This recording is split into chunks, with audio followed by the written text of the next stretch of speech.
And of course, I'm particularly pleased to see our guest of honor, Bernie Sanders, here. Welcome, Senator Sanders.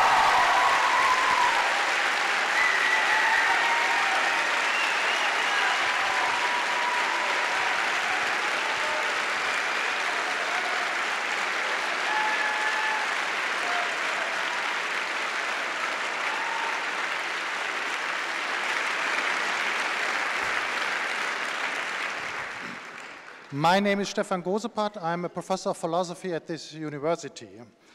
We are honored that you, Senator Bernie Sanders, it's my natural habit, sorry, have chosen to speak today on the campus of the Freie Universität Berlin. You appear to many in Europe, and especially to the younger generation, and I'm very grateful to see so many young students here, as a bearer of hope in the last US presidential election, the result of which was very unpleasant for many of us Europeans.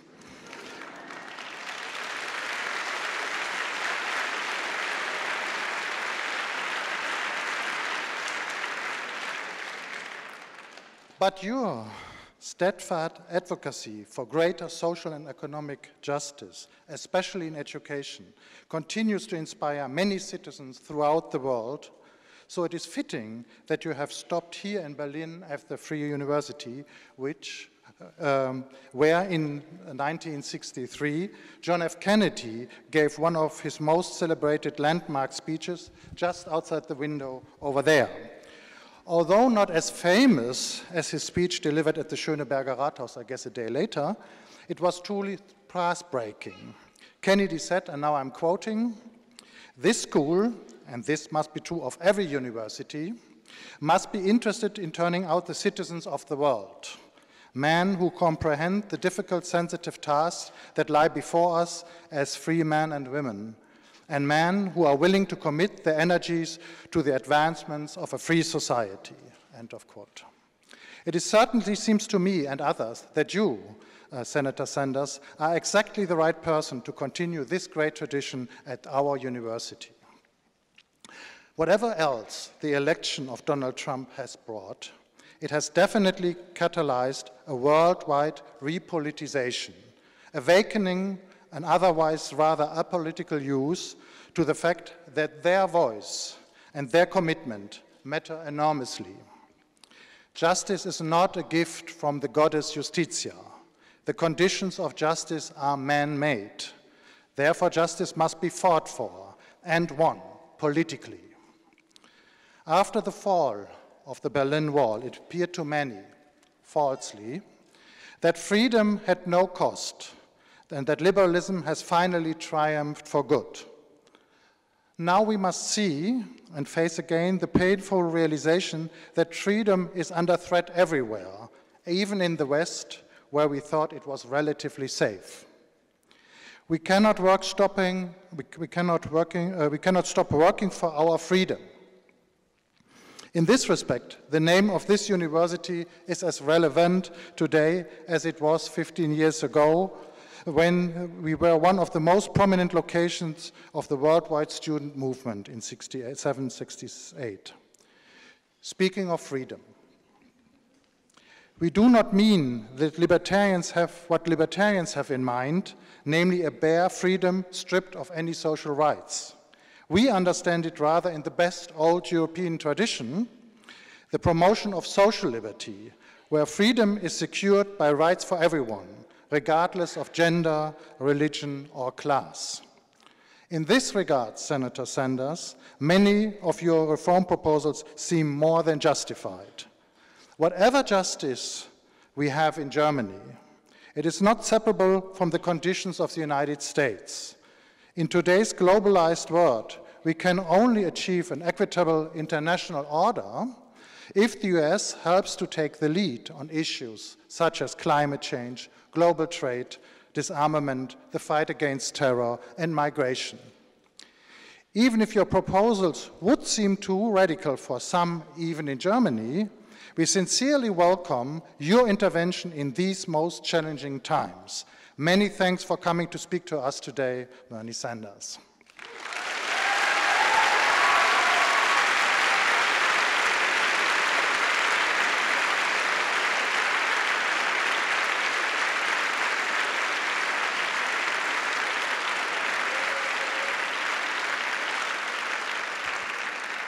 one last remark to explain this occasion. Senator Sanders is here largely because of the release of the German edition of his book, Our Revolution, A Future to Believe in, which has just been published by Ullstein Press under the title Unsere Revolution, wir brauchen eine gerechte Gesellschaft. Ullstein Press was kindly enough to contact me to see if we might plan to plan a joint event at the Free University on the occasion of Bernie Sanders' visit here in Berlin. We pursued this wonderful idea and right away, and the incredible turnout testifies to its importance. We are broadcasting this event even via live stream. Ullstein Press had the good idea to bring Die Zeit on board as a co-organizer. Christoph Arment of Die Zeit will moderate the discussion following Senator Sanders' speech. I am very grateful to all three partners, the Free University, the Ullstein Press, and Die Zeit, for having cooperated so successfully on this event, and I'm especially grateful to those working behind the scenes who contribute to this organization as well. With this, I will lead the floor to Dr. Sif Bublitz, the director of Ullstein Press. I wish you all an inspiring evening, and thank you once again, Bernie Sanders, for joining us today.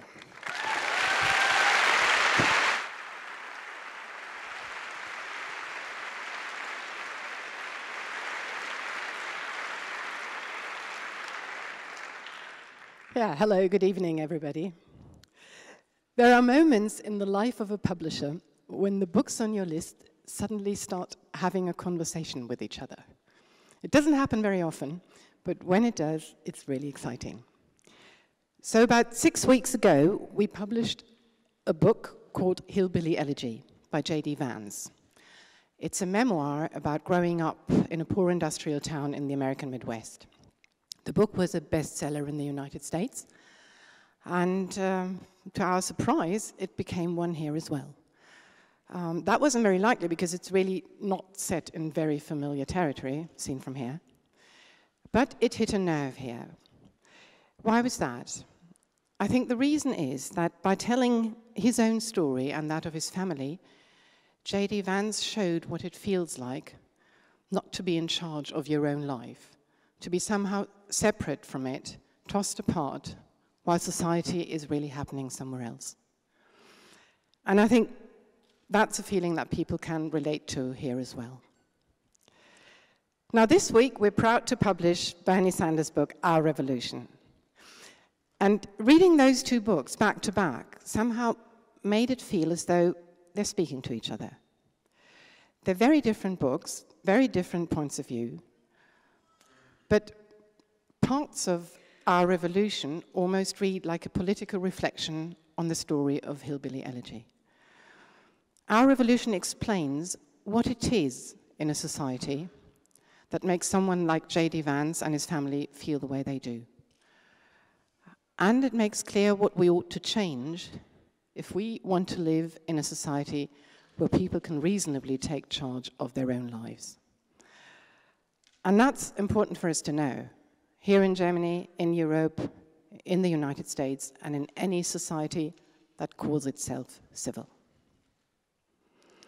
So books having a conversation with each other are a wonderful thing, but it's even more wonderful to have a live conversation with a great author. It's a huge pleasure to all of us that Senator Sanders is joining us tonight, and I too would like to thank our author and Mrs. Sanders for coming all the way to Berlin.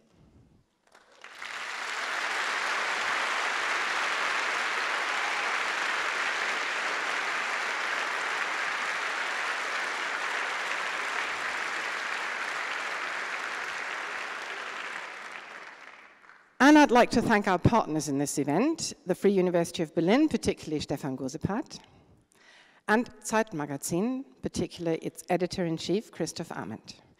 Christoph will be our host tonight, so the floor's all yours now, and a warm welcome to you.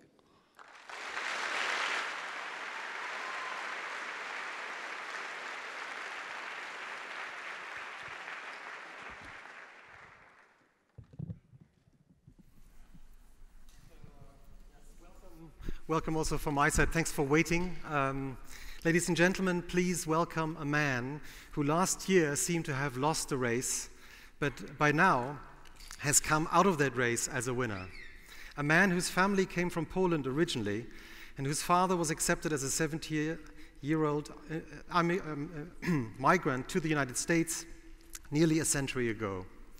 He was born in 1941, grew up in Brooklyn, New York, moved to Vermont in the 60s, was elected mayor of Burlington, Vermont in 1981 as an independent, and became one of the most popular mayors in the US.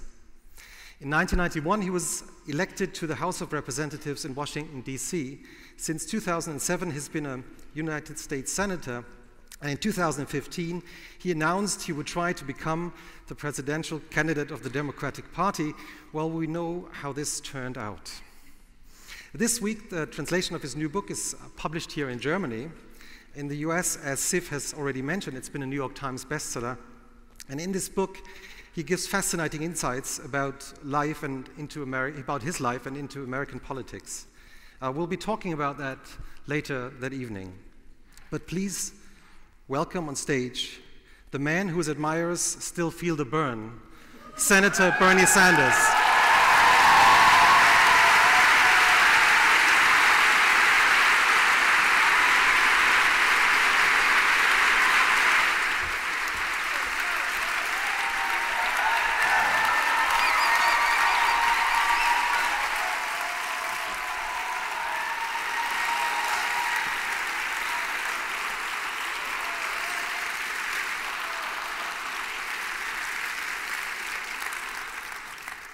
Thank you very much for inviting me to be with you.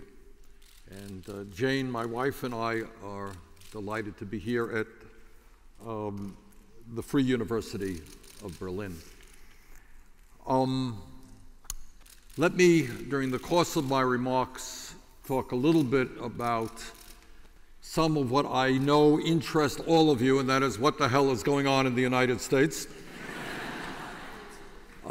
And then I'll talk a little bit about the book. And if you're interested in American politics, I think you'll enjoy the book. And lastly, Christoph and I will do some questions and answers, I think questions that you have submitted. Let me begin by stating the obvious, and a view that is shared by the vast majority of the American people, and in fact, a strong majority of the people in the United States Congress. And that is, since the horrors of World War II, the relationship between the United States and Europe has been an essential one in promoting engagement, preventing conflict, and improving the standard of living for hundreds of millions of people. In my view, this is a relationship that must continue, not only for the people of the United States and Europe, but for greater stability throughout the world.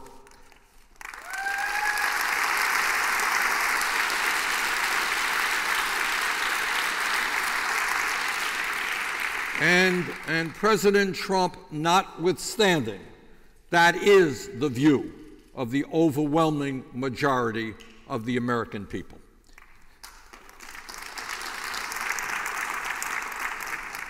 Further, it is my strong opinion that it would be foolhardy, it would be dangerous for the United States to withdraw from the Paris Agreement on climate change.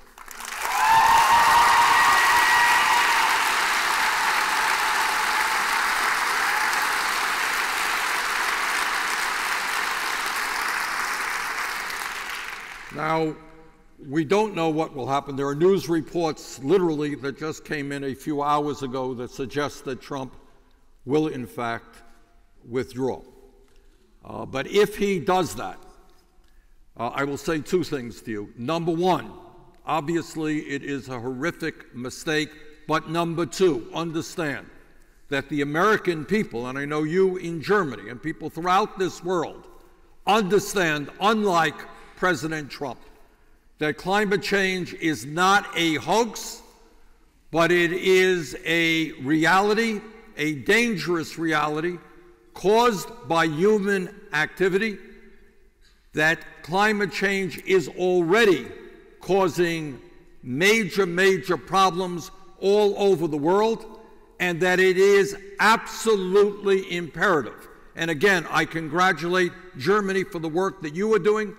And in the United States, I want you to know that many states, including my own, are moving aggressively to do the right thing, and that is to transform our energy system away from fossil fuel to energy efficiency and sustainable energy.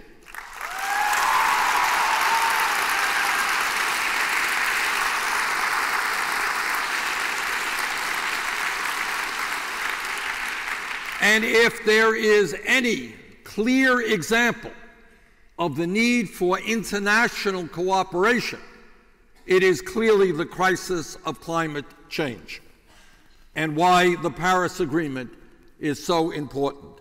Germany alone is not going to stop the warming of the planet. It is not going to stop increased floods and droughts and heat waves and rising sea levels and the acidification of oceans all over the world. Germany can't do it alone. China can't do it alone. The United States can't do it alone. This is a crisis of extraordinary consequence that calls out for strong international cooperation if we are to leave this planet for our children and grandchildren in a way that is healthy and habitable.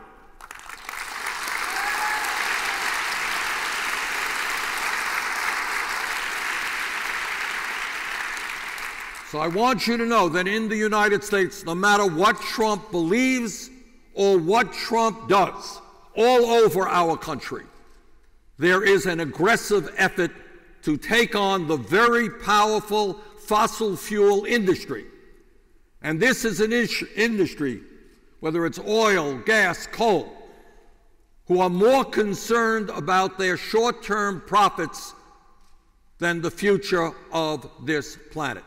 So please understand that in America, in my state of Vermont, and throughout the country, people are moving to solar, they're moving to wind, they're moving to geothermal. We're putting billions of dollars into weatherizing our buildings. We're moving aggressively to move away from the current transportation system into electrifying our vehicles. So no matter what Trump may say or do not think that the people of the United States are turning their backs on this crisis.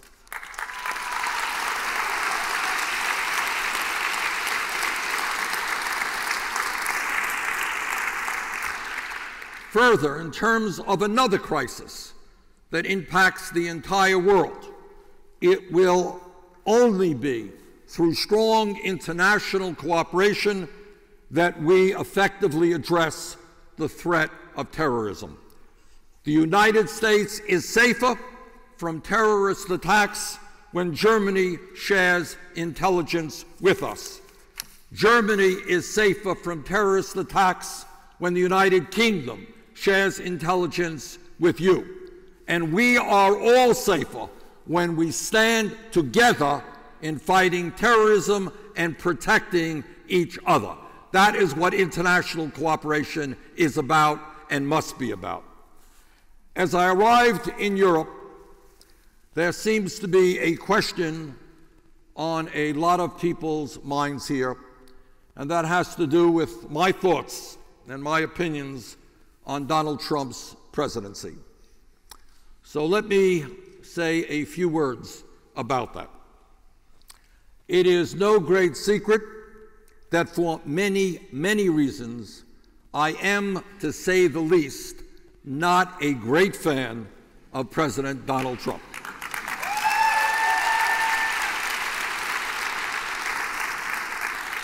And let me very briefly state a few of those reasons.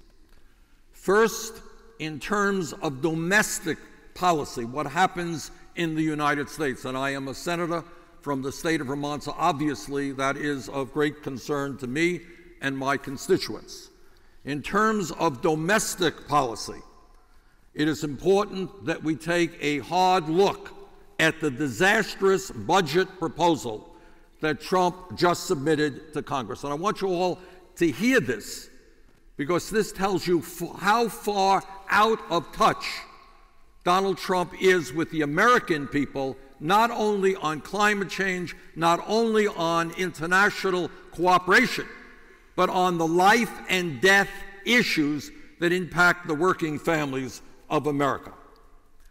At a time of massive income and wealth inequality in the United States, the Trump budget is an outrageous document. It is the most horrific budget ever submitted to Congress in the modern history of the United States.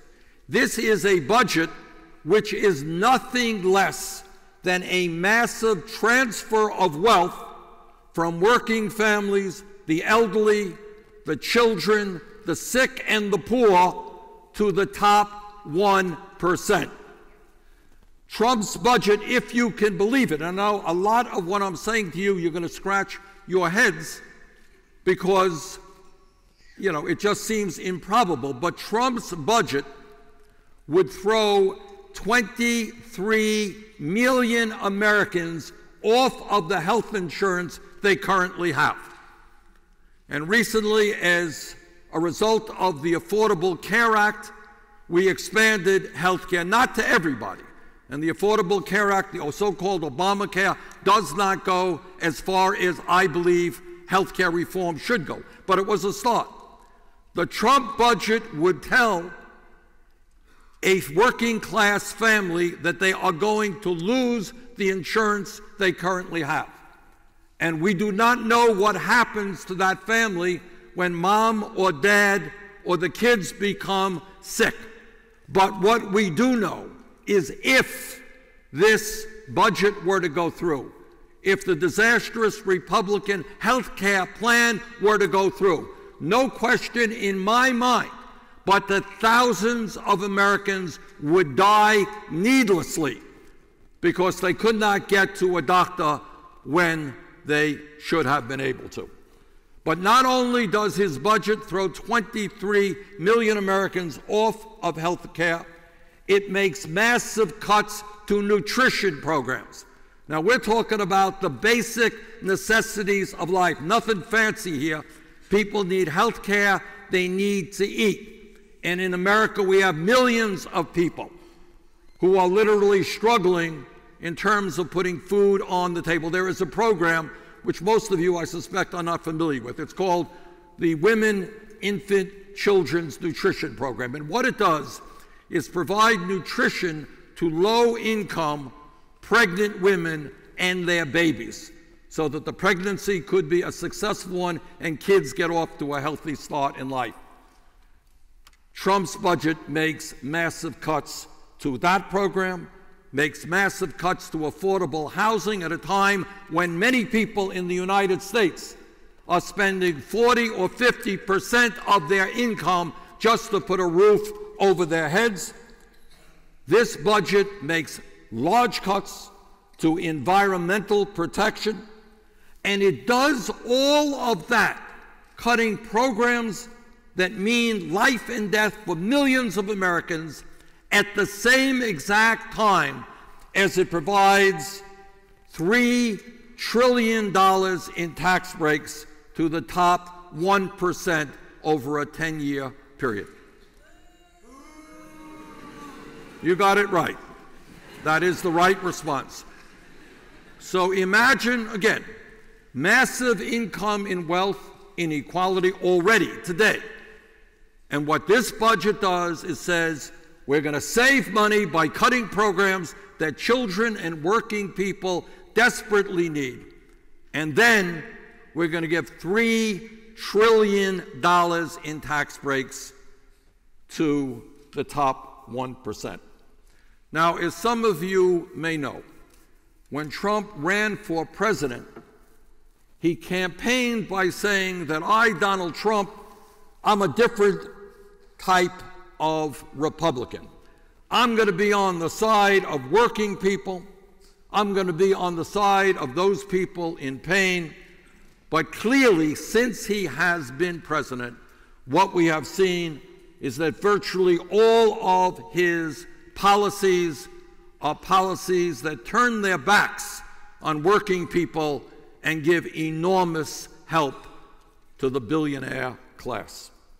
So that's one area where I have deep, deep concerns about what Trump is doing. Second area, I am very concerned about Donald Trump's disrespect for democracy, for tolerance, and for traditional American values. His unprecedented attacks against the media are nothing less than an effort to intimidate those who would criticize him and to undermine respect for dissent and a free press. It has never happened. Look, I'm a politician. I have problems with the media every day. Every politician in every country does. But to have a president of the United States essentially say that the New York Times, the Washington Post, CBS, CNN, NBC, it's all a lie. Everything they say is fake news. Don't believe a word of it. And if you want the truth, the only way you are going to get it is from Donald Trump. Not a laughing matter. That is serious, serious business. That is a major assault on democracy in the United States. Furthermore, in the United States, and of course in Germany and every democratic country, we have an independent judiciary. And their job is to hear the evidence as best they can and make their decisions. Sometimes I agree with what the courts do. Often I don't agree. But when the courts disagreed with Donald Trump on his Muslim ban, he had the nerve to refer to that judge as a so-called judge. So you're seeing the President of the United States, again, in an unprecedented way, attack the independent judiciary of the United States.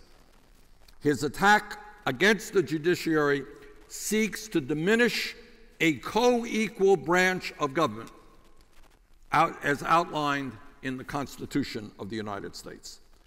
Furthermore, and I say this without any pleasure, and I say this not in a partisan way, because all of you should know it, as I'm sure it's true here at the Free University and throughout your country.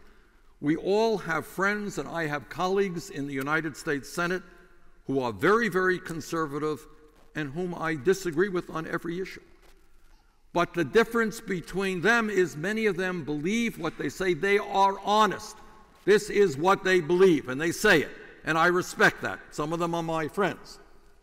But what we are seeing in President Trump is a man who time after time after time tells blatant lies and makes outrageous claims that are not backed up by facts.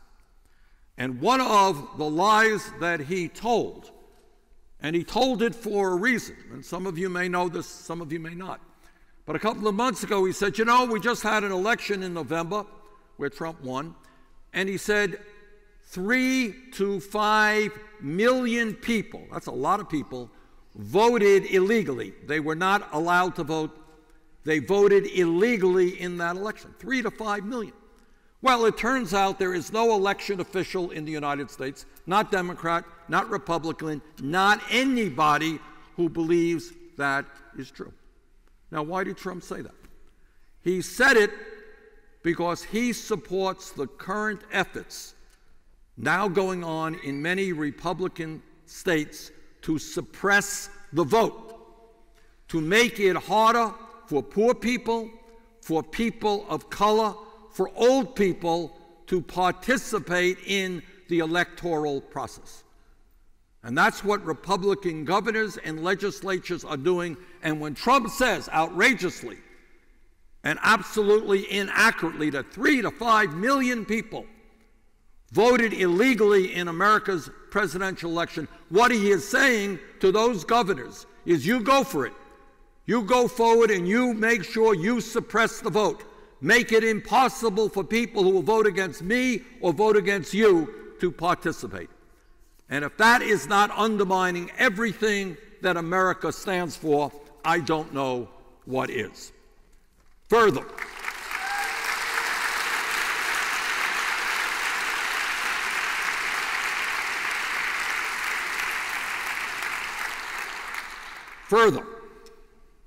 I am outraged at President Trump's efforts to divide the American people up on the basis of race, religion, or national origin. Historically, whether presidents have been progressive or conservative, what presidents always understood, what leaders of countries all over the world understand, is that the job of a leader is to bring people together, not divide them up.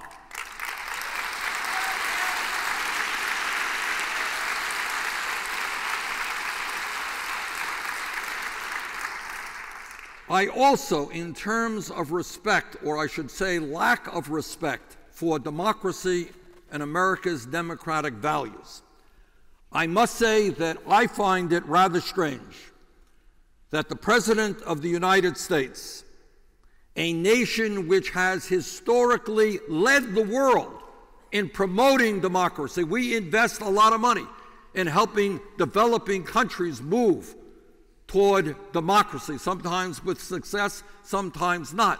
But our value system is we believe in democracy and the right of the people to control their own futures.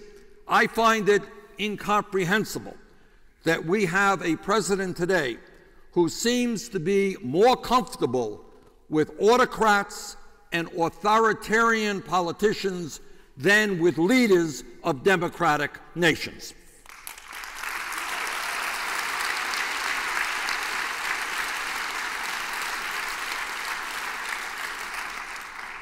Frankly, many Americans are scratching their heads, they really are, and trying to figure out why it is that Donald Trump seems to admire President Vladimir Putin quite so much.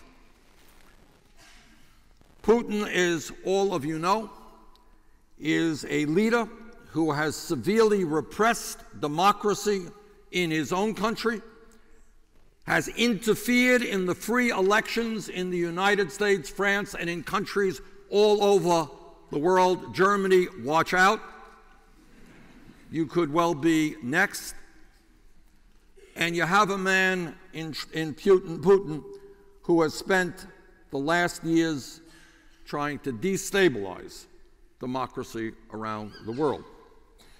Americans are wondering why President Trump has such kind words for President Duterte of the Philippines, who is radically undermining civil rights and civil liberties in his own country, and why he feels so comfortable with the leaders of Saudi Arabia, a hereditary monarchy which treats women as third-class citizens and which promotes Wahhabism, a radical and extreme version of Islam. I am frequently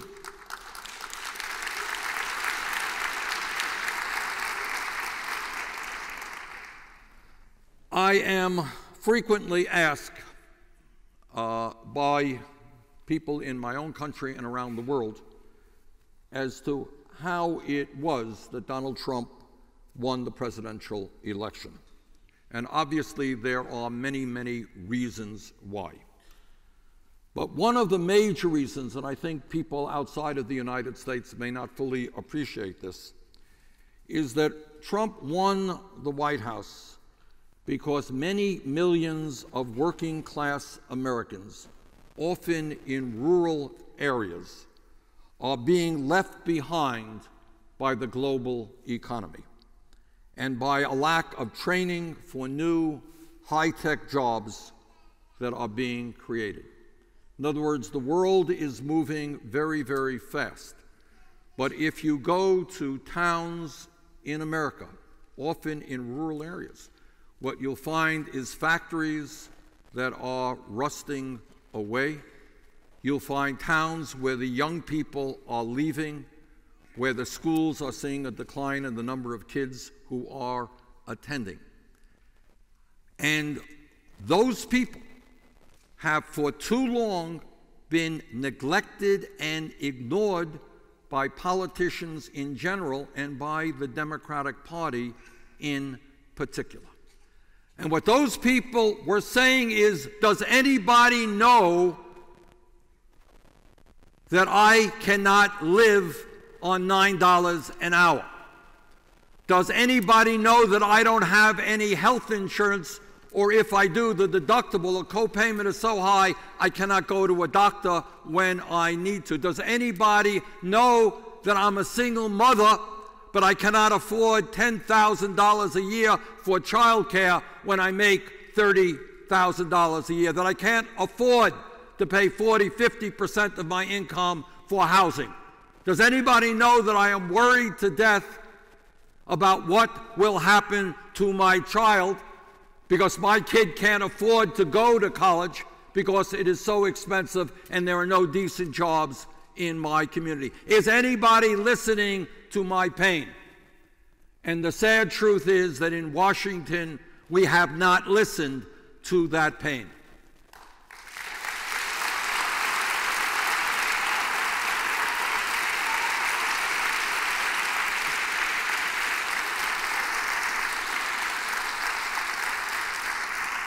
And the truth is, and I am not sure that many Europeans know this, but for 40 years, and I'll go into this a little bit more in a moment, but for the last 40 years, while technology has exploded, while workers have become more productive, while an enormous amount of wealth was created in the United States, in the midst of all of that, the middle class of the United States has been shrinking. 43 million Americans live in poverty, some in desperate poverty, while almost all new income and wealth created has gone to the people on top.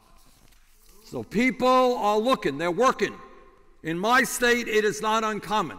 And when we tell people what kind of vacations you have here in Europe, they get very jealous.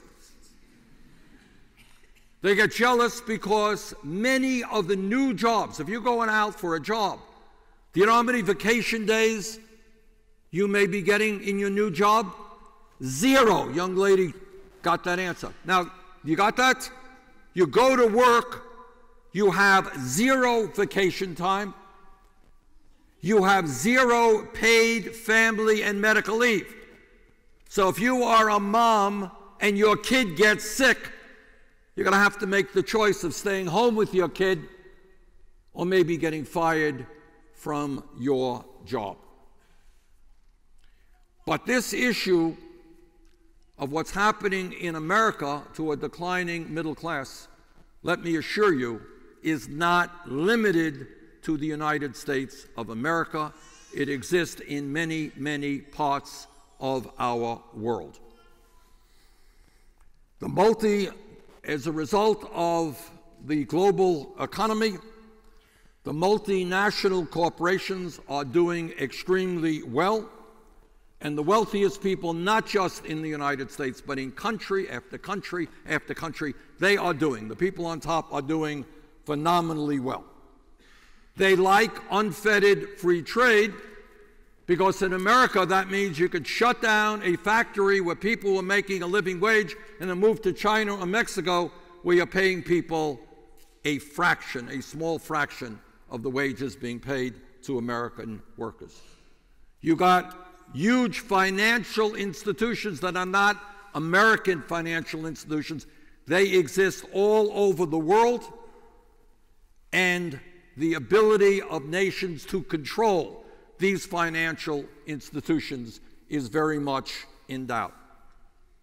In the United States and throughout the entire world, trillions of dollars of corporate profits avoid taxation because of tax systems that allow the big money interests to transfer money at the click of a button to escape their tax obligations in the countries in which they function. In the United States, and it's true all over the world, in the United States you have corporations that make billions of dollars a year in profit who pay zero federal taxes because they stash their profits in the Cayman Islands, in Bermuda, in Luxembourg, in Ireland, or wherever it may be. Now, in terms of, so this is, again, in terms of international cooperation, this is an area where we all must work together. It is not acceptable that huge, profitable corporations avoid paying their fair share of taxes, whether it's in the United States, Germany, the UK, or any place else.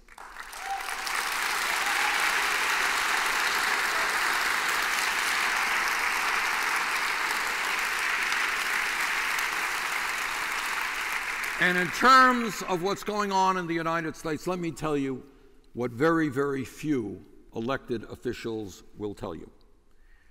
And that is, my greatest fear is that the United States today is moving in the direction of becoming an oligarchic form of society, an oligarchy, in which a small number of billionaires control our economy as well as our political life. And by the way, when we talk about oligarchy and the power of the few over the many, please do not think this is just an American phenomenon. It is, again, an international issue. Globally, if you can believe it, the top 1% globally now owns more wealth than the bottom 99% of the world's population. Some 3.6 billion people. Furthermore, if you can believe this, the wealthiest 8 people in the world, 8 people, own more wealth than the bottom half of the world's population. Can you imagine? In a world where children die today because their families do not have the money to buy medicine for easily prevented diseases. In a world where people are finding it harder and harder to get clean drinking water or decent housing. 8 of the wealthiest people on this planet now own more wealth than the bottom half of the world's population. Our job is not to accept that outrage. That is unacceptable.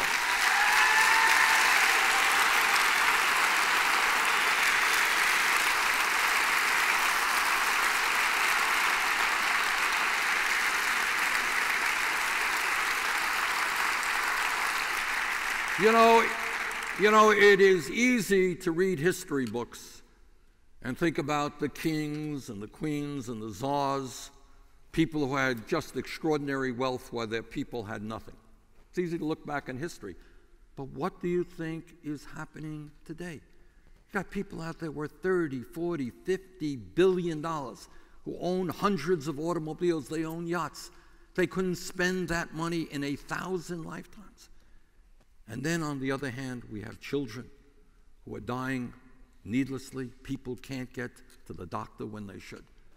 Our job is to stand together, Germany, the United States, the entire world, and say that in this moment of history, when we have so much technology, we have the potential to do so much to improve life, that we have got to stand up all over this world to this billionaire class and tell them that their greed and their selfishness is no longer acceptable, and we are going to take them on.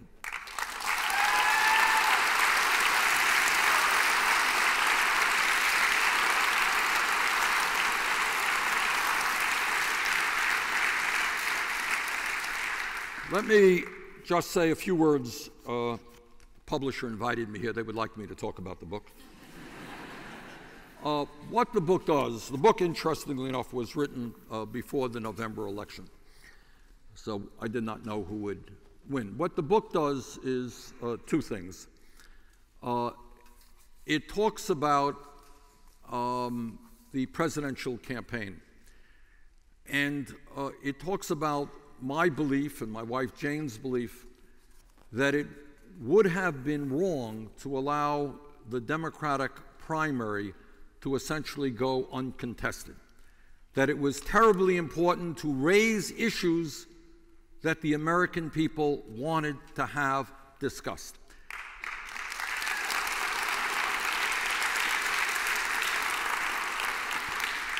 And in that regard, because I'm sure it is not just the United States, but it is countries all over the world, one of the great issues that we face is that the most important issues facing us are very rarely discussed. And if you read the book, if you buy the book and you find it boring, go to the last chapter, which deals with corporate media.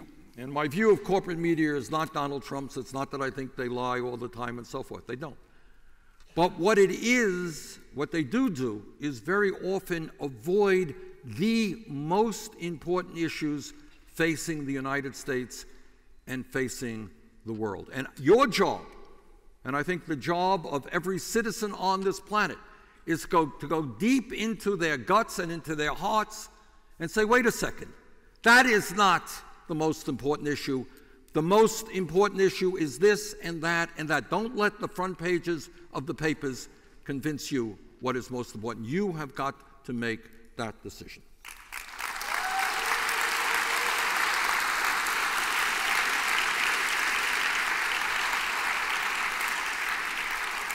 We started the presidential campaign with no money, no organization, and very little name recognition. Nobody, very few people knew me outside of the state of Vermont, which is one of the smallest states in the country and a beautiful state, and I hope when you guys get to the United States you come and visit us. But we started this campaign not only with very few resources and little name recognition. Frankly, we hadn't a clue how you run for president of the United States. Not a clue. But we learned pretty quickly.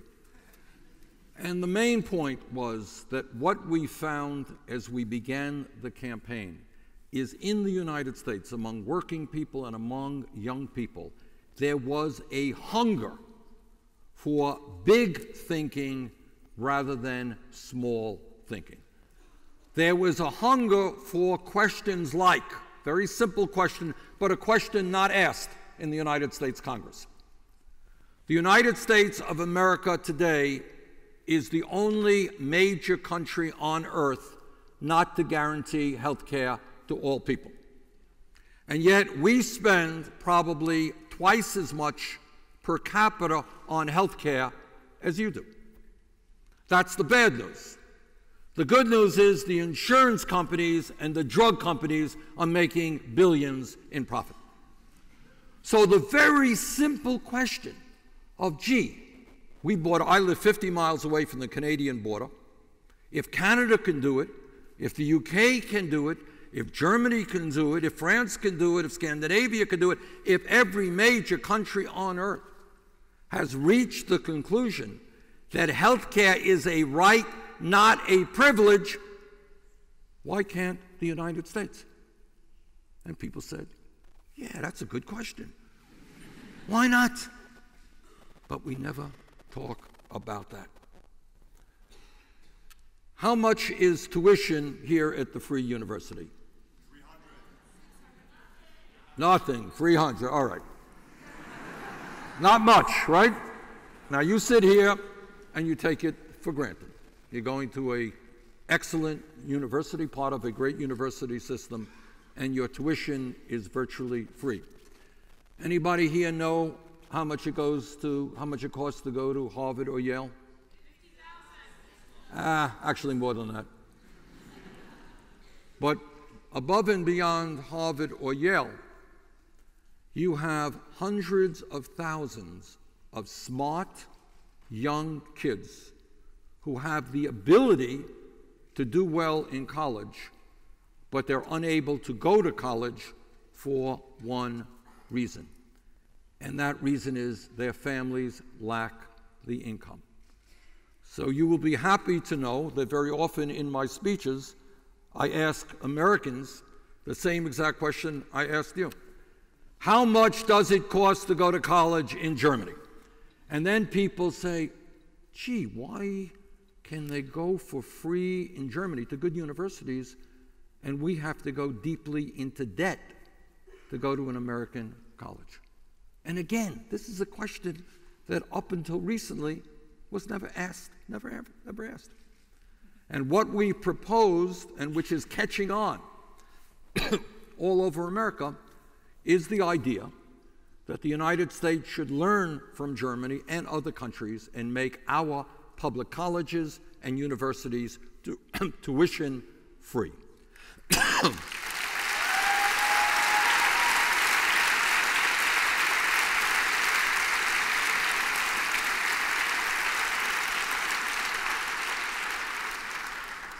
Now, not only that, but we also have something that you are probably unfamiliar with. We have young people graduating college with debts of $50,000, $80,000. A couple of years ago, I talked to a young woman who graduated medical schools, now doing primary health care in my city of Burlington, Vermont. She graduated medical school $300,000 in debt. Now, I thought that was crazy. Then I went to Iowa, and I saw a young woman who just graduated dental school. And she said, Bernie, you know what my debt is? No, what's your debt? $400,000. So just raising this question of understanding that in a highly competitive global economy, we need all of our young people all over the world to get the best education that they can without going deeply into debt. That idea resonated throughout the country and especially among young people and their parents. Let me touch on another American issue. I want you to think about this as well. Not widely discussed, I believe, in Europe, but very, very important in our country. In the United States of America, the wealthiest country in the history of the world, we now have more people in jail than any other country on earth. China, a communist authoritarian country, 4 times the size of the United States, has fewer people in jail than we do in America. And I was talking to some elected officials in California who were telling me that over a period of years, far more money in California was spent on jails and incarceration than on colleges and universities. And the people in jail are disproportionately African American. And what we understand to be the case is that an African American male born today stands a 1 out of 4 chance of ending up in jail. African American, Latino, Native American. So the issue that we raised loudly and clearly is that at a time when in inner cities, minority communities, youth unemployment could be as high as 20, 30, 40%, maybe it makes more sense to invest in education and jobs rather than jails and incarceration.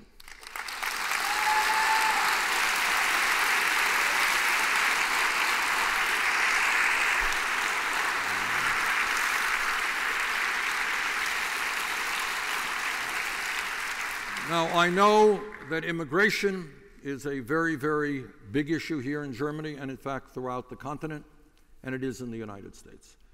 And this is an issue that Trump is using to scapegoat minorities, mostly Latinos. And the choice we have in the United States is, do we do the right thing? And instead of scapegoating people in America, Do we do the right thing and pass comprehensive immigration reform and a path toward citizenship? And in fact, most Americans believe that that is exactly what we should be doing.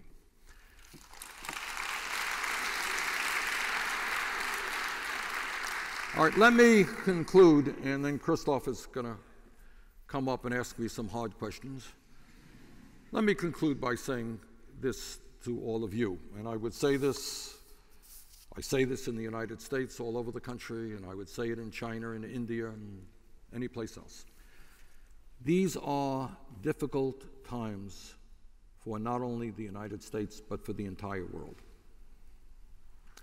A lot of people are hurting, and what demagogues do is, instead of leading people to confront the real problems facing the nation, what they do is scapegoat minorities who often have no power. And they say to somebody in the United States, you don't have a job, it's that Mexican guy's fault.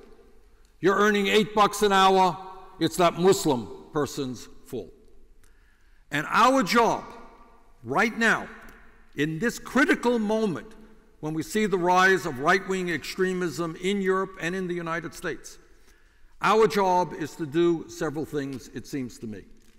Number one, we cannot turn our backs, no matter how convenient it may seem, on what's going around in the world. I know that there are people who say, I can't deal with it, this is crazy, give me a break, I'm going to focus on my life, my family, my career, I can't deal with this stuff.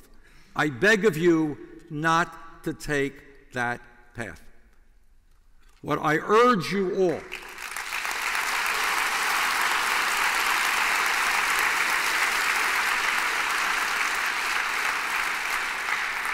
what I urge all of you to do is to have a vision of a world that could be very, very different than the world we are currently living in. And it may not happen next year, and it may not happen in my lifetime, and it may not even happen in your lifetime. But right now, with an exploding technology, we have the potential to create an incredible world. An incredible world. We don't need to see children dying because they cannot afford cheap medicines. We can have the best schools, extraordinary schools, free of charge all over this world. Yes, we can combat climate change. Great breakthroughs are already taking place. We can transform our energy system. And while I know that this struggle has gone on for hundreds of years, we just drove past one of your great monuments to some war, and we got monuments in my country to some war, and all over the world, people have these great monuments to wars where millions of people get killed. Yes, if we are smart and if we work together, maybe, just maybe, we can end the horrors of war and bring peace to this planet.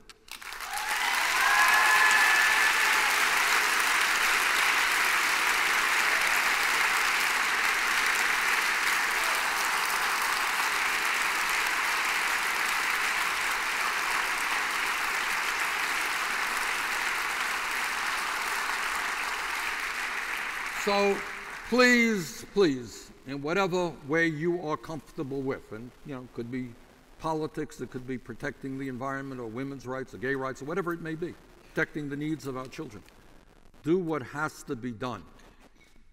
Don't stand by and let bad things happen. So we often say in America, democracy is not a spectator sport. Football is a spectator sport. Basketball is a spectator sport. Democracy is you. And if we stand together and we do not allow demagogues to divide us up by the color of our skin or where we come from or our religion, we can have an extraordinary future. And your generation, worldwide, can help make that happen. Thank you all very much.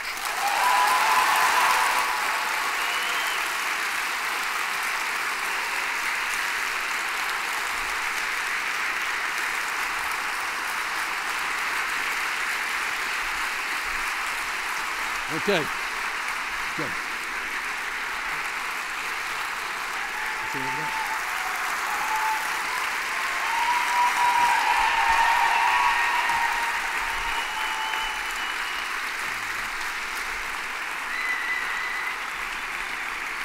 Thank you. Thank you.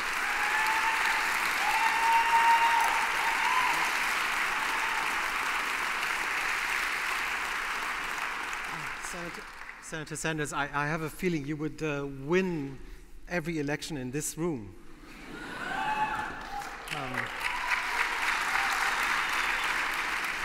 Now there's a wonderful photograph in your book that shows your hands holding a handwritten speech. And you've written under that photograph, I do write the speeches myself. And as we can see here, you made little notes on your speech. When did you actually take your time for the speech today? Well, do you know why I was late this afternoon? That's exactly why. But I don't, I do write most of my speeches, but I have been so busy lately that I've gotten some help. But most of all, the themes that I speak about and the way I speak about it are what I write. It's, you know, it just doesn't make a whole lot of sense to me to have somebody else write something for me. Right. You know, it's me who's talking, and so I try to do that. But I must confess that I've been so busy lately that I am getting more help than I used to. Now your book is called Our Revolution, and on page 66 of the book, you write, quote, "We need a political revolution," unquote. So how are we going to do it? Well, let me describe what I mean by that.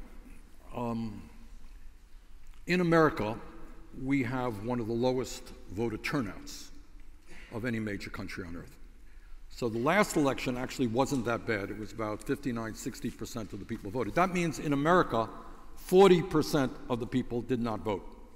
And if you break that down, you find out that, I don't know what the number is, but vast majority, 60, 70% of low-income people, my guess is, don't vote. Many young people don't vote. So the first thing we have to do is to make politics relevant to ordinary people, to allow people to understand that the decisions being made in Washington or their state capitals very significantly impact their lives. A lot of people don't know that. I suspect today if you did a poll, and I don't know if it's any different here in Germany, but if you did a poll in the United States and you called up somebody and you say, Mr. Jones, can you tell me the name of your United States congressman? I have little doubt that the vast majority of the people do not know the names of their members of Congress, what political party he or she is. So first of all, we've got to raise public consciousness and get more people involved in the political process. How do we do that? We do that by making politics relevant to, let me stand up if that's okay. Sure. By making politics relevant to people's lives. It's unpolite to keep sitting, right? All right. What many people in America feel is that people, and I'm sure it's worldwide. Feels like a town hall meeting right now. That's what I love, and I do these all the time. That's what I do. Yeah, it's good. Okay? And this town hall meetings are exactly how you engage people. Right. But in other words, we need to make people aware what is being done against them and what can and should be done for them. One of the saddest things, let me just detour for a moment because I suspect many of you don't know this, but in America today, millions of people, for the first time in the modern history of the United States, millions of people are dying at a younger age than their parents. Life expectancy for many people is actually going down. Now, what history is about, because of improvements in healthcare and in medicine, is that everything being equal, you're going to live, on average, a longer life than your parents. And your parents lived a longer life than their parents. But in America now, because there is so much hopelessness in certain parts of the community, you know what people are doing? They're turning to drugs. We have a severe heroin epidemic in the United States right now, opioid epidemic. People are turning to alcohol big time, and even suicide, because people see no hope for their future. Our job is to reach out to those people. to connect with those people, to bring those people in the process. When I became mayor of the city of Burlington, the largest city in the state of Vermont, Jane was not my wife then, but she worked with me.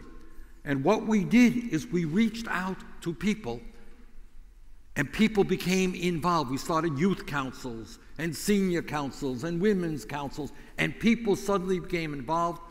2 years later, second election, we almost doubled voter turnout. Right. Okay. And also with this campaign, I mean the presidential campaign, you use social media. We use social media absolutely. In a very smart way. I mean, that's why you reached out to so many younger voters, right? Well, I think the social media is a tool, a very valuable tool.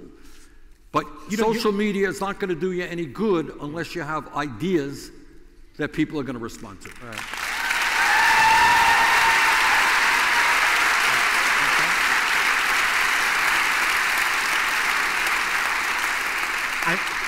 I know you have a very, have a Twitter account, an Instagram account. You're very, I mean, your team is very active. You don't tweet in the night.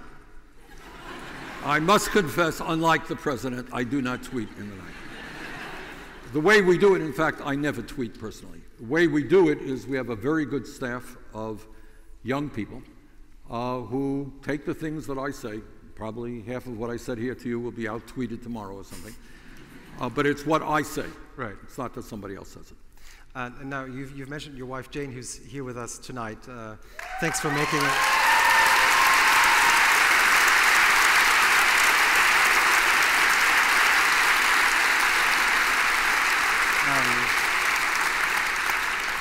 But in the book, I learned that Jane was not very enthusiastic about the idea of you trying to run for president. I mean, what made her change her mind?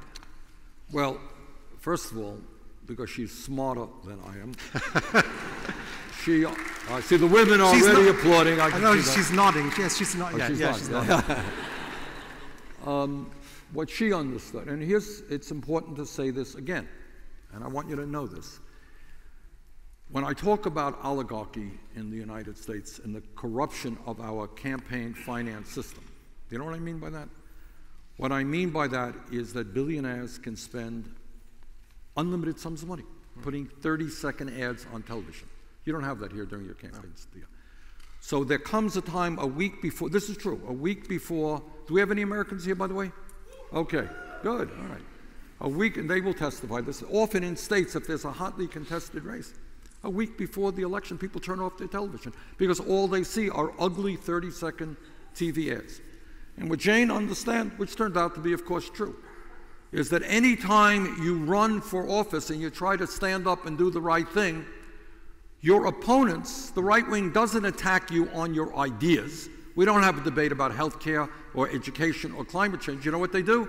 They do opposition research. You know what that means? You guys know what opposition research means? It means that if you move to America and you become a citizen and you want to run for office, there will be people paid big dollars who will research you from the age of 10 years of age. Everything that you wrote, every relationship that you had, everything that you said, and whatever, if you walked across the street or you ran through a red light, that could become a 30-second television ad. And that's what campaigns largely become, is character assassination. Right. Your campaign was very, at least for the longest time, it was very positive. You didn't want to do negative campaigning. Right. But then you realize that at a certain point, it's difficult. Well, what we did, I have never run a negative ad in my life. And what we...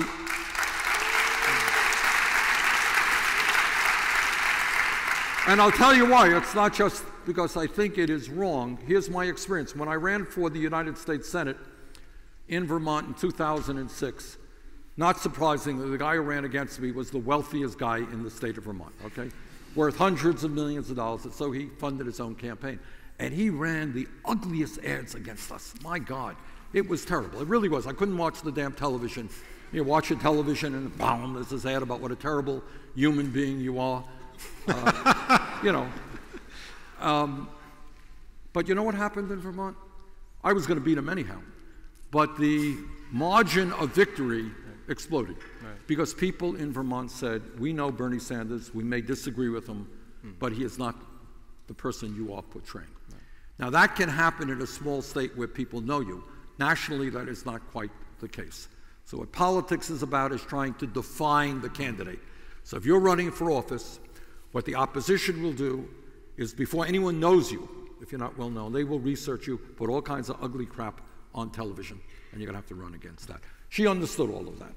But we made the decision knowing full well that that was going to happen, that these are critical times and we had to get involved. And I think the incident you're talking about, which turned my wife's mind around, is we were having breakfast in a restaurant near where we live, and a veteran, maybe from the Vietnam War, came over to our table and he said, you know, I apologize, I'm sorry to disturb you, but I just want to thank you very much for the work you did for veterans, for helping me. And of course, my wife started crying. How did you react? Tears in your eyes? Well, you know, it's, you know, we have a good relationship with the people in my own state, right. and we do try to help, and often are successful. But, you know, essentially, there are a lot of people in trouble who need help, and it was important for me to run.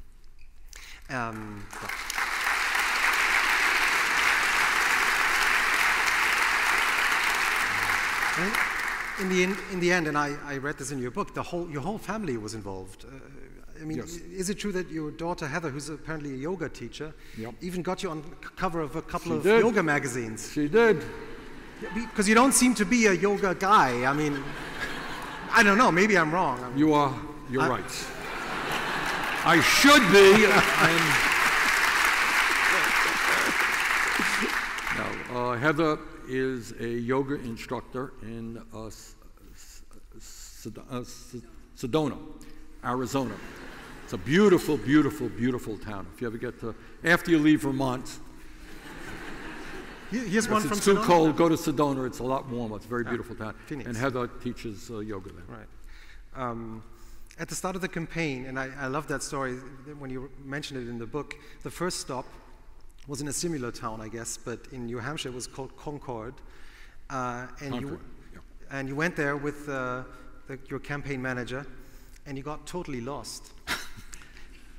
Yes, we followed the GPS exactly, and it got us to the right street, except it was the wrong town. That was the start of our campaign, but fortunately, but I will tell you the rest of that story is we were only 10 or 15 minutes away from where we were supposed to go. And when we got there, it was just an incredibly large crowd. We had to go outside. And that evening, we held a rally in a town called Portsmouth, New Hampshire, and the big, big church, and it was just mob. So on that day, the first day of the campaign, we knew that we were beginning to strike a chord with many people. And that followed a rally that we had in our own small city where 6,000 people came out for the start. So.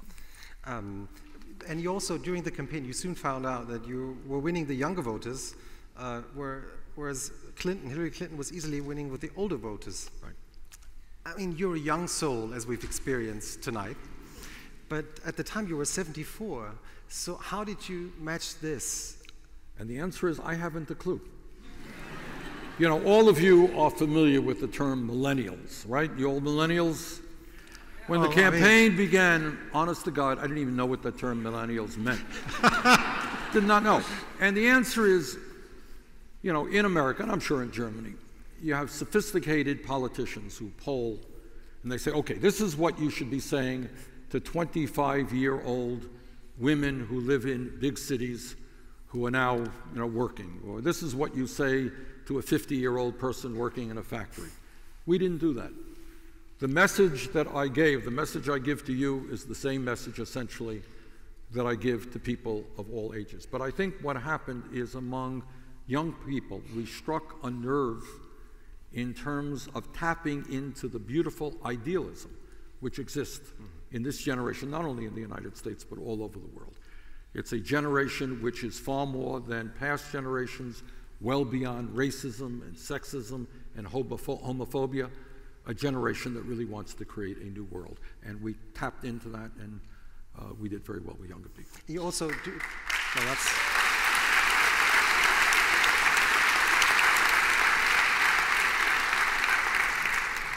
Well, we asked a couple of millennials who are probably here in this room tonight, students at the John F. Kennedy Institute here in Berlin, who are taking, yes, they are all here. They're taking a course called Democracy in America, so that's, yeah. And they wrote some questions down for you, and I'm going to ask, I would like to ask you three of them. Would you mind answering them? The first question is, you support minimum wage for all Americans. Do you, Sorry? You support minimum wage Yes. for all Americans. Yeah. Do you also support a UBI, the Universal Basic Income? I do, but that is not where we are. I think that is a very correct idea. In other words, what that essentially says is that no family, I think it's Finland that's beginning to move in that direction, is that right? Yeah, I think also it's Finland, and yes. I absolutely support it. But right now, where we are, I mean, that's kind of a step too far right now for the United States. So what we are doing, and I'm proud I authored the legislation to raise the minimum wage right now in the United States. Federal minimum wage is $7.25 an hour, which is very, very low.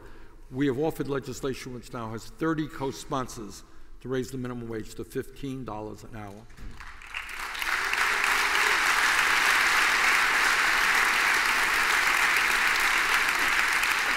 And we are also addressing a very important issue in terms of wages in America, and I don't know what it is here. I'd be interested in learning.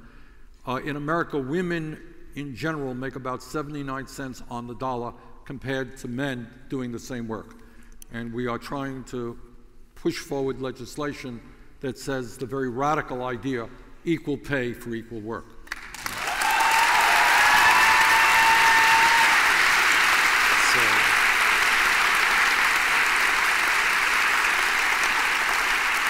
Second question is, do you think a viable and robust third party could emerge in America in the near future? Very good question. When I became mayor of Burlington, I defeated in our elections both Democrats and Republicans. I ran as an independent. And that's how I've always won, defeating often Democrats and Republicans. In recent years, the Democrats have been supportive of me, so I only have to take on the Republicans. There are parts of the country where a third party could work. In Vermont, we probably have the most successful third party in the country. We have a number of people in the legislature who are part of what we call the Progressive Party. Nationally, it is difficult. The nature, we are not like you are. You are a parliamentary democracy.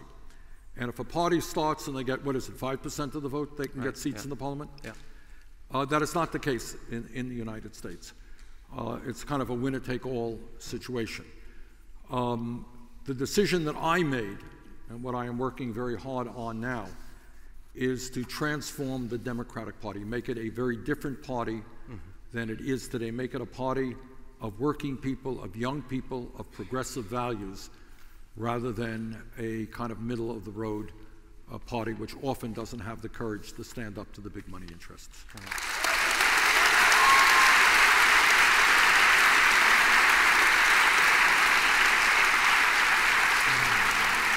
And the third and the last question of the students is, do you think America should abandon the Electoral College? That's a good question. That's an excellent question, and it's hard in a sense to tell you that when Hillary Clinton ended up getting almost, and it's important you all know this, she ended up with almost 3 million more votes than Trump. But the Electoral College is such as you get all of the electoral votes in Michigan, in Pennsylvania, in Ohio, Florida, whatever it may be, if you win by 2 votes. Al Gore lost the presidency, you'll remember, back in the year 2000 because of the votes in Florida. So it's hard to say.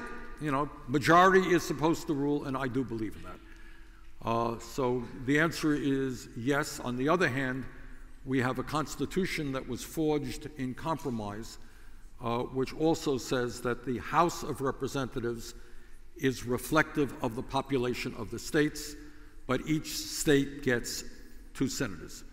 So we in Vermont think that's a great idea, that we get two senators and California does. But I think that at the end of the day, we're going to have to make sure that majority rules in America. And there are ways that you can do it, and it is something that should be pursued. No, that's the applause, please.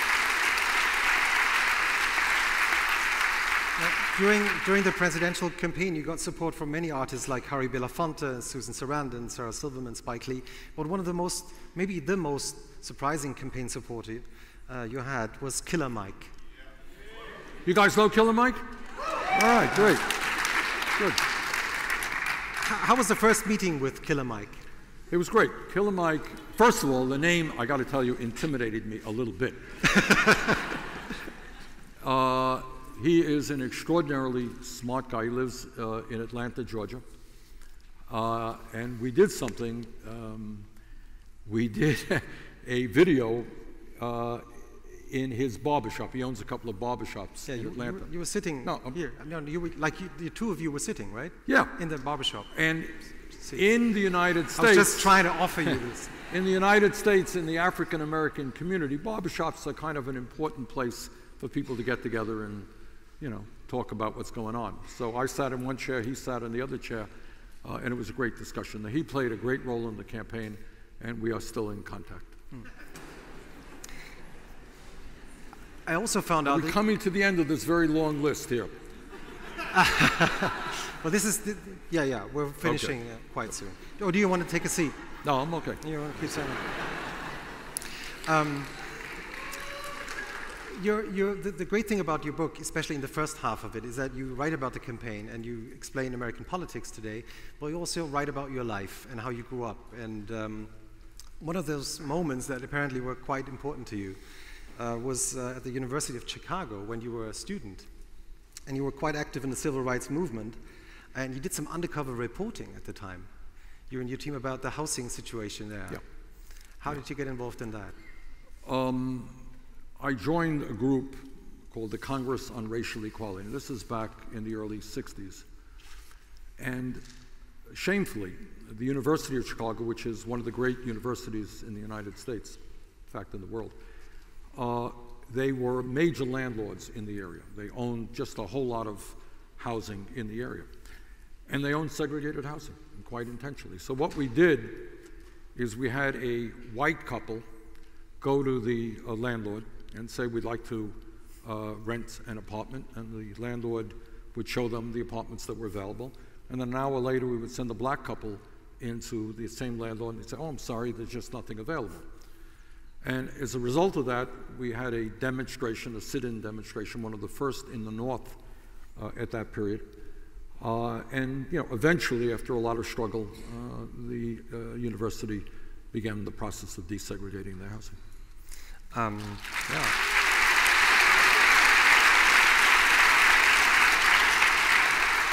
But the Chicago Police Department referred to you at the time as an outside agitator. Yes.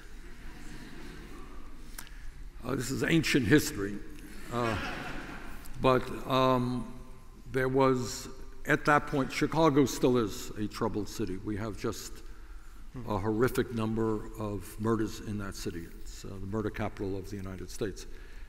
But way back when I was there was a police department that was quite racist.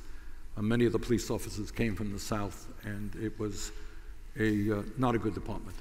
It's better today than it was then.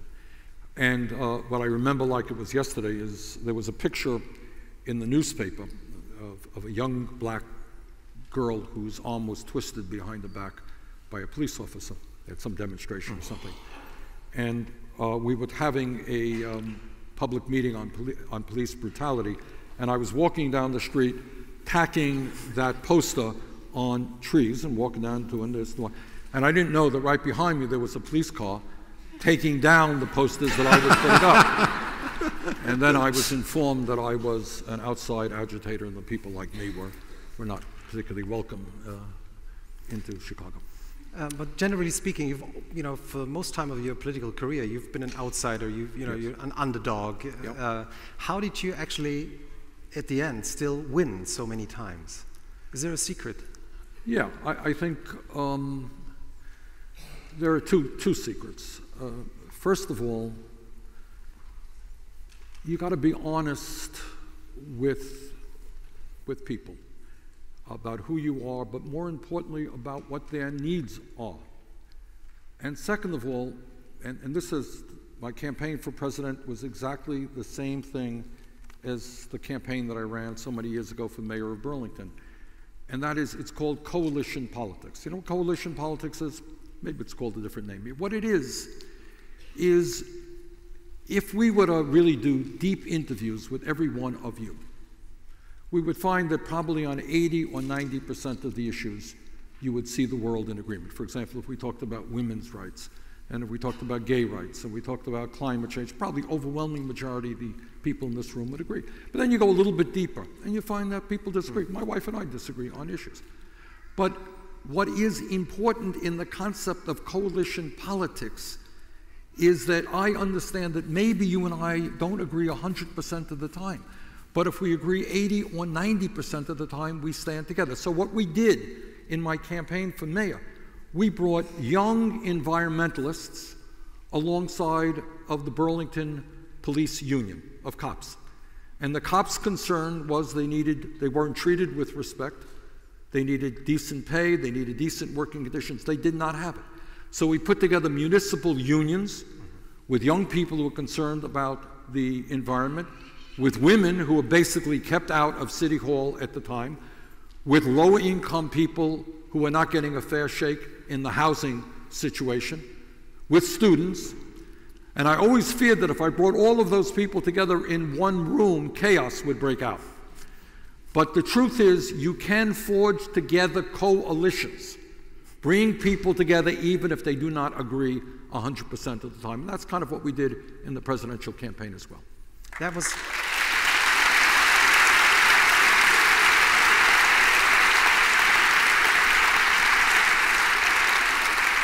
That was the first secret. Pardon me? That was the first secret? The first secret is being honest, and the second Okay. is bringing people together. I was asking about the sort of the topic of being an outsider. You know, our chancellor in Germany used to be called an outsider for a long time as well, for different reasons. What's your first impression on Angela Merkel? I plead ignorance and not knowing as much as I should, but looking, and I know that she is not probably the most progressive person in the world, but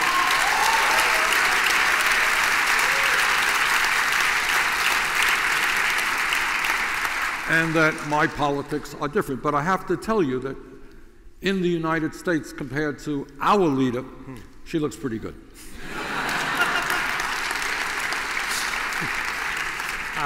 Now we're slowly coming to an end of this conversation, but because you've mentioned Donald Trump, you're president quite a few times tonight, and you've mentioned the Paris Treaty, that he's thinking about maybe leaving, yes. And all these other things that are happening. Robin Wright, the lead actress of House of Cards, said recently, Donald Trump took all House of Cards ideas. Isn't that a big dilemma, that it feels like a TV show, but in fact it isn't? Well, that's a good point. And Trump is, as you know, has a very successful history in television. He is a very successful promoter. And there is no question but that there is a lot of that showmanship in what he does with his tweets and with other activities. Absolutely. Also, in your book, you mentioned that you're one of your political heroes of today is the Pope. Yes. And I also learned by reading your book that you and your wife Jane, you met him at the Vatican briefly, and you even slept in the same building. What was it like meeting him? Well, this is an example of what I mean by, in a sense, coalition politics. Do I agree with everything that the Pope stands for? And the answer is no. Obviously, our views on women's rights, on gay rights, and on other issues are very different.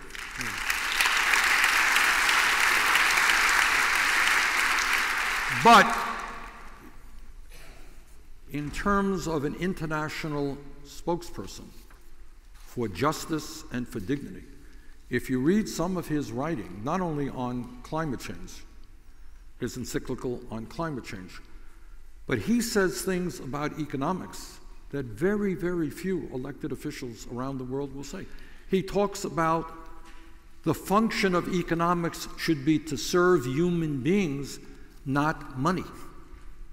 That men, women are ruled by money rather than human dignity.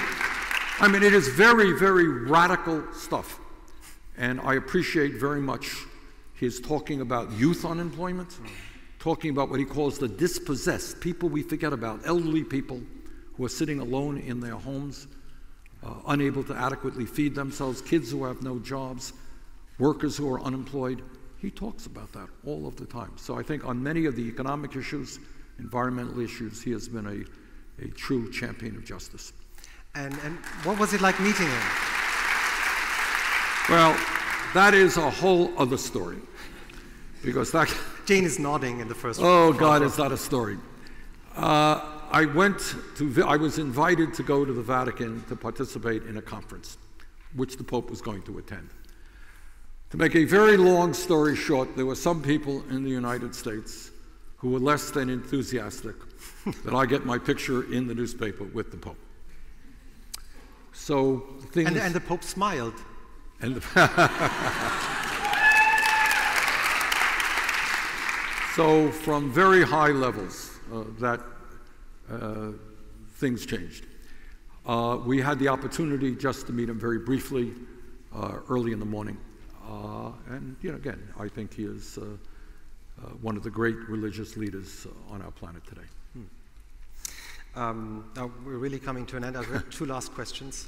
The first question that I thought was really good read in your book. You write quite openly about the fact, and I'm just quoting you here, "I don't worry how I looked. A few years ago, I was named by some publication as the worst dressed member of the US Senate. Trust me, compared with how I looked then, I'm Mr. GQ today." And then, to make that story even more absurd, did I make the cover of GQ? GQ came and put me on their cover. In Washington, you have people who, some journalists who have nothing else to do but worry about whether your hair is combed or, literally how my front lawn looked. We made a great story in the newspaper that I didn't mow my lawn and other important issues like that. But, there are other things. Yes, the answer is that 30, 40 years ago, I didn't dress as neatly as I do now. That's the signature. For better or for worse, probably for worse. For better, because also, and you mentioned GQ, but also fashion brands now imitate your hear style. That. Jesus, God. I mean, the French fashion brand in January copied your style on the runway in Paris. See, what I say?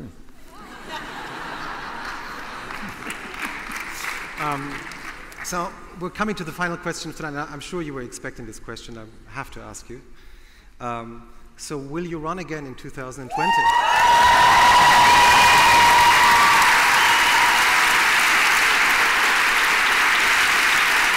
I said a yes. I said a yes.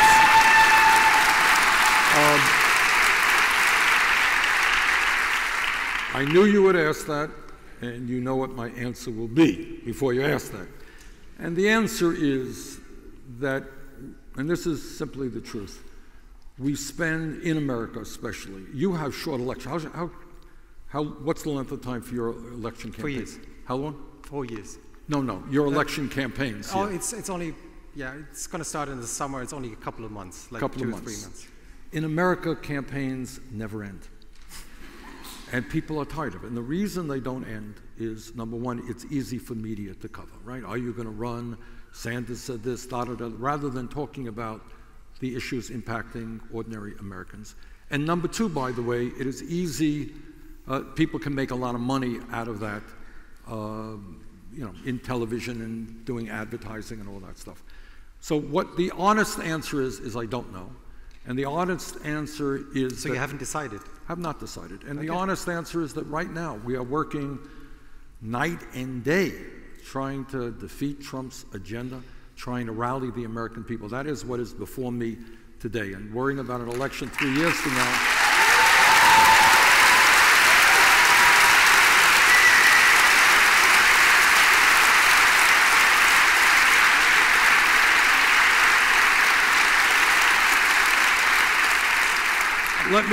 let me thank Christoph. Thank you for asking excellent questions. Thank you.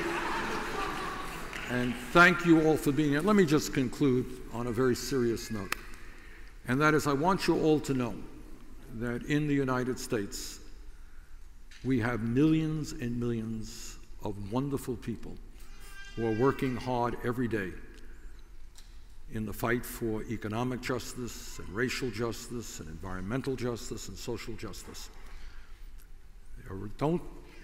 Trump does not reflect the values of most Americans.